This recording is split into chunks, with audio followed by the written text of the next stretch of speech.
नमस्कार, मैं हूं विपिन मिश्रा और आप देख रहे हैं न्याय स्वर। आज हम आपको लेके चलते हैं चक्रधर नगर क्षेत्र के बहुचर्चित इलाका कौहाकुंडा में, जहां पर अवैध कब्जाधारियों की भरमार है।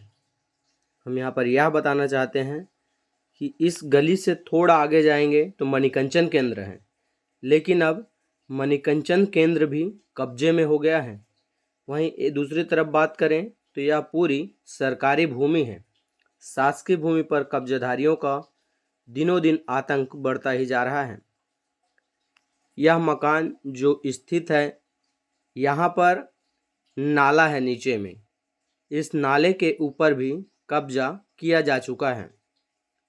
बाकायदे इस नाले के ऊपर कब्जा करके शीट डाल के बाउंड्री वाल लकड़ी से घेरा गया है और बालू भी डंप है, जिससे इनका कब्जा दिख सके। देख सकते हैं यह बाड़ी कितना लंबा है। अगर इसे मीटर या डिसमिल में कन्वर्ट करें तो अनुमानित 40 से 50 डिसमिल का यह इलाका कब्जा कर लिया गया है। अब अगर बरसात के दिनों में बारिश होगी तब यह नाला प्राकृतिक नाला है, जिस पर ऊपर से पूरा पानी नीचे आता है और इस नाले के माध्यम से ही नीचे जाता है। लेकिन जब इस नाले पर ही अवैध कब्जाधारियों का कब्जा हो जाएगा, तब फिर आखिर पानी कहाँ जाएगा? और जब इन मकानों में पानी घुसेगा, उस समय ये अवैध कब्जाधारी जिला प्रशासन से गुहार लगाएंगे कि इन्हें मुआवजा दिया जाए। वहीं सबसे बड़ी आश्चर्य की बात तो यह है कि ये जो वर्तमान में कब्जा है, यह वे कब्जाधारी हैं जो अपने भय और आतंक दिखाकर पहले कब्जा करते हैं, बाद में किसी और को मोटी रकम लेकर बेच देते हैं। ऐसा मकान छोटा छोटा बना के रख दिया जाता है और देख सकते हैं इस मकान के अंदर कुछ नहीं है, खाली बाउंड्री वाल है, जिसमें बांस का घेरा 2-4 हज़ार रुपये लगाकर एक मजदूर लगाकर कब्जा कर लिया जाता है। ये भी दबंगई के साथ कब्जा किया जाता है, क्योंकि पहले कब्जा करने के बाद किसी को भी जब बेचेंगे तो यह बोलते बनता है कि यह मकान हमारा है। लेकिन वे गरीब लोग जिनके ऊपर कोई आश्रित नहीं है, जिसके पास कोई छत नहीं है, वे लोग ऐसे मकानों के लेते हैं और इन दलालों के झांसे में फंस जाते हैं। लेकिन बाद में जब प्रशासन कार्रवाई करती है, तब बेचारे ये गरीब लोगों का आशियाना उजड़ जाता है। लेकिन इसमें बच के निकल जाते हैं और रंगदार लोग, जो पहले कब्जा करते हैं उसके बाद बेचते हैं। आखिर जिला प्रशासन ऐसे कब्जाधारियों पर कार्रवाई करने से क्यों बचती है? कहीं ऐसा तो नहीं कि इन कब्जाधारियों का रसूख इतना है कि बड़े बड़े नेताओं से भी इनका पहुंच है और इन नेताओं के डर से प्रशासन भी इन पर कार्रवाई करने से बचता रहता है, क्योंकि कोई भी अधिकारी यह नहीं चाहता कि हम किसी नेता से उलझें, क्योंकि सत्ता आनी और जानी है।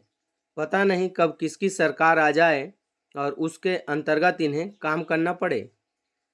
इसलिए प्रशासन भी ज़्यादा सख्ती दिखाने से बचते रहती है, क्योंकि उन्हें नौकरी तो यहीं करनी है, आखिर दुश्मनी क्यों मोल लें। वहीं जब हम पहुँचे तो सबसे बड़ा आश्चर्य का बात तो यह देखने को मिला कि किसी ढाबा संचालक के द्वारा एक मकान को अवैध रूप से निर्माण किया गया है और इसके अंदर ऐसे अय्याशी के सामान मिले कि आप देखकर भी हैरान रह जाएंगे।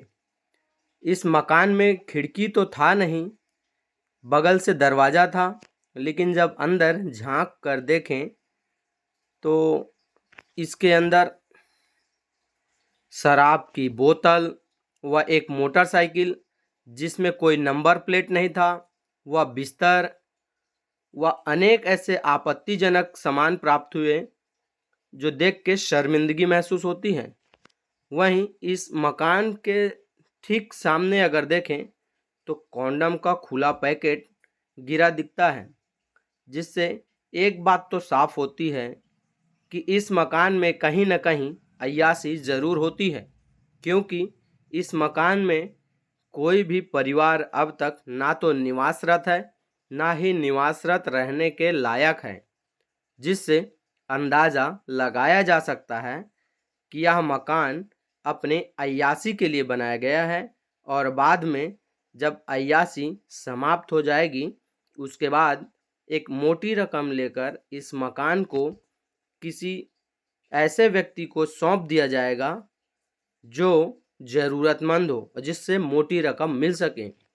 वहीं मौके पर पहुंचे मोहल्ले वालों से मिली जानकारी के अनुसार यह मकान किसी पांडे का है जो पहाड़ मंदिर के पास ढाबा का संचालन करते हैं, लेकिन ये वर्तमान में मौके पर नहीं है।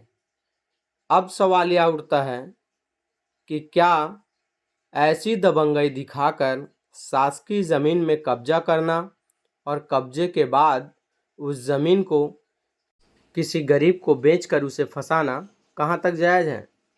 बहरहाल अब देखना यह है कि ऐसे अवैध कब्जाधारियों पर जिला प्रशासन या नगर निगम कार्यवाही करती है या फिर आचार संहिता और इधर उधर के बहाने लगाकर इसे टाल देती है, क्योंकि आज तक किसी बड़े पैमाने पर इतनी बड़ी कार्रवाई नहीं की गई जिससे अवैध कब्जाधारी दहशत में आ सकें।